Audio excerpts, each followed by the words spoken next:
Haris Azhar yakin Luhut tidak punya itikat baik. Lalu kliennya gimana? Ditulis oleh Jo Putra di seword.com.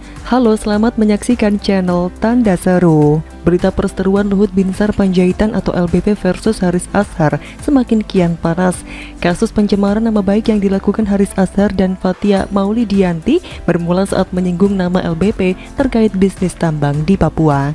Pernyataan itu timbul saat Haris Azhar mengunggah sebuah video di kanal YouTube-nya dengan judul "Ada Lord Luhut di balik relasi ekonomi pos militer Intan Jaya, Jenderal Bin juga ada."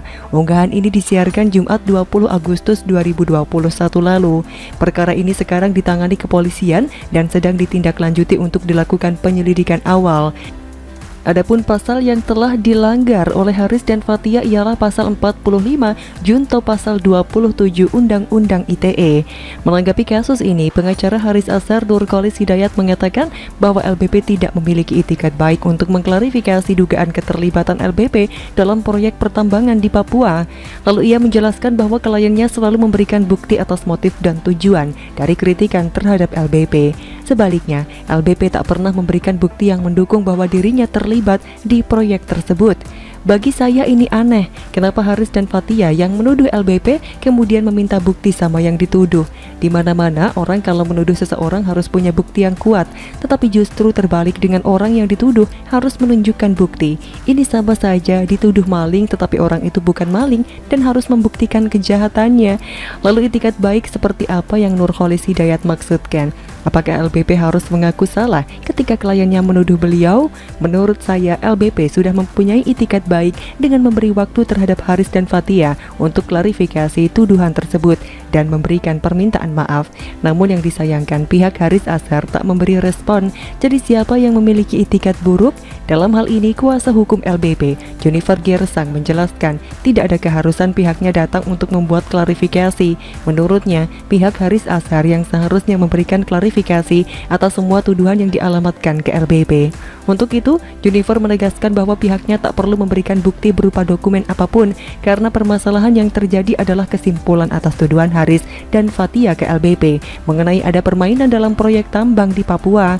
Pendapat dari pengacara LBP menurut saya sudah tepat. Baru kali ini saya menemukan kasus di mana orang menuduh tetapi perlu pembuktian dari si tertuduh. Artinya, yang dituduh malah harus repot-repot mengklarifikasi untuk pembuktian. Bagi saya pribadi, Haris Azhar ingin menunjukkan bahwa menjadi anggota Social Justice Warrior haruslah berani mengkritik siapapun. Tetapi kali ini ia sedang kena batunya atas perbuatan selama ini yang akhirnya berlindung di bawah ketiak Komnas HAM. Logika dan kualitas berpikir para SJW seperti Haris dan yang lainnya tidak jauh dengan pemikiran para kadrun di luar sana.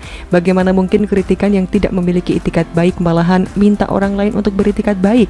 Begitu pula dengan pengacara Haris Azhar yang memakai logika terbalik. Ia merasa sebagai hakim di mana orang yang dituduh oleh kliennya harus menunjukkan bukti-bukti atas tuduhannya. Ini terlihat bahwa pengacara Haris belum dilontarkan kepada yang bersangkutan. Bagi saya, pernyataan Haris Azhar sebagai SJW dalam mengkritisi tidak berdasar dan itu adalah murni nyinyiran dan sedang menyebarkan hoaks dan kebencian. Mengenai klarifikasi yang diminta pengacara Haris, biarlah dibuka di depan majelis hakim yang terhormat dan langkah LBP tidak memenuhi undangan Haris Azhar untuk membuat klarifikasi sudah benar karena jika keduanya datang menghadiri untuk memberikan pembuktian, maka akan muncul debat kusir. Masing-masing akan mempertahankan argumennya. Jadi, klarifikasi di dalam pengadilan adalah jalan yang tepat. Berharap kasus ini akan ditindaklanjuti hingga pengadilan. Kita lihat siapa yang akan memberikan bukti dengan jelas dan jujur agar kasus ini terang benderang. Untuk itulah gunanya LBP memperkarakan kasus ini ke pengadilan biar para SJW berhati-hati dalam mengeluarkan pernyataan tanpa asal bicara dengan tidak adanya bukti dan data. Karena bagi saya, Opung LBP sudah memiliki itikat baik untuk membuka semua tuduhan Haris dan Fathia yang diberikan kepada dirinya agar dibuka di depan pengadilan nanti. Demikian kira-kira kata Kura. Bagaimana menurut Anda?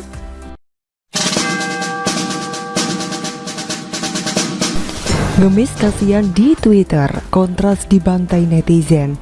Ganti nama saja jadi kontrol.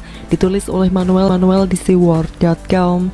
Halo, selamat menyaksikan informasi dari channel Tanda Seru. Kontras sekarang ini makin mirip pegawai KPK yang dipecat.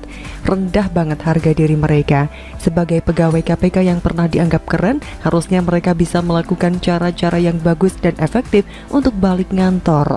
Ada kementerian yang mengatur ketenagakerjaan, tapi malah cuit. Demikian juga isinya sama orang-orang kontras yang menganggap sebagai kontrol sosial bagi kebebasan berpendapat yang mengacu kepada hak asasi manusia. Kontras sebagai pejuang HAM harusnya bisa membawa somasi dan laporan yang dilayangkan kepada mereka dengan elegan.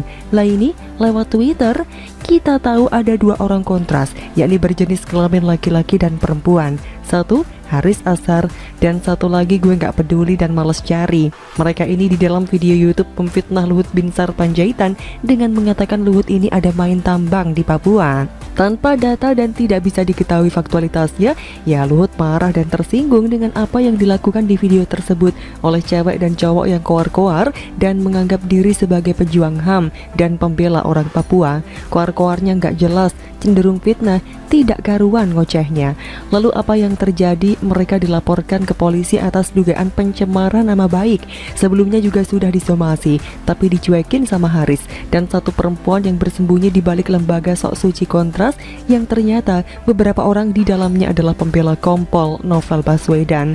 Kenapa saya sebut Kompol Novel Baswedan? Karena dia ini pernah berkasus hukum saat menjadi polisi di Bengkulu. Dia sempat ditangkap dan jadi tersangka atas kasus sarang burung walet. Bahkan ada satu tersangka yang harus meregang nyawa.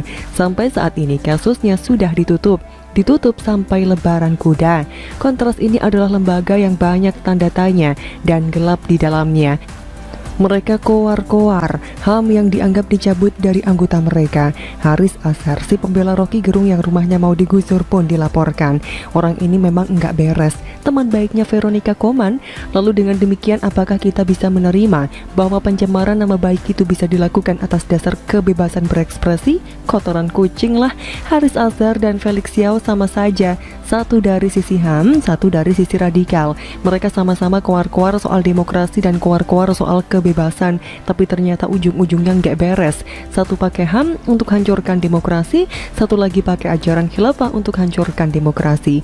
Memang kedua orang ini jangan-jangan saudaraan, saudara dalam ingin melihat NKRI terpecah-pecah.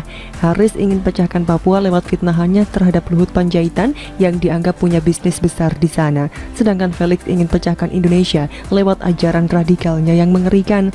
Sama saja kedua orang ini yang sama-sama kita harus tumpas. Lagi pula di kontras itu kan banyak pengacara. Ngapain harus cuap-cuap di Twitter?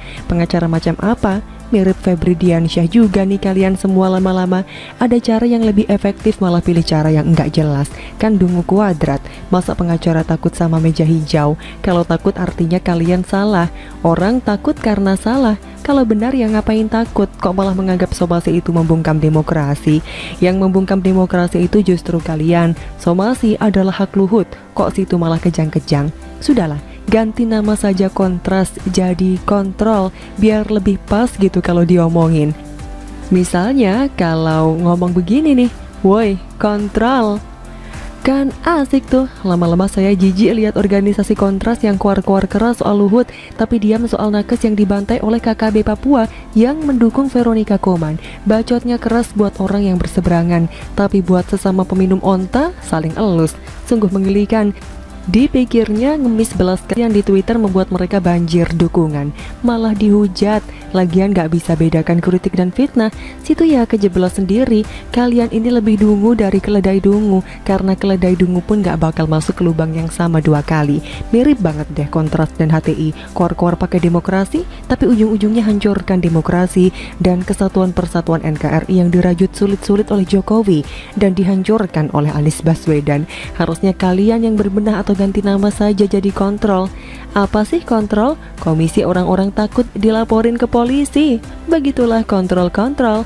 Bagaimana menurut Anda?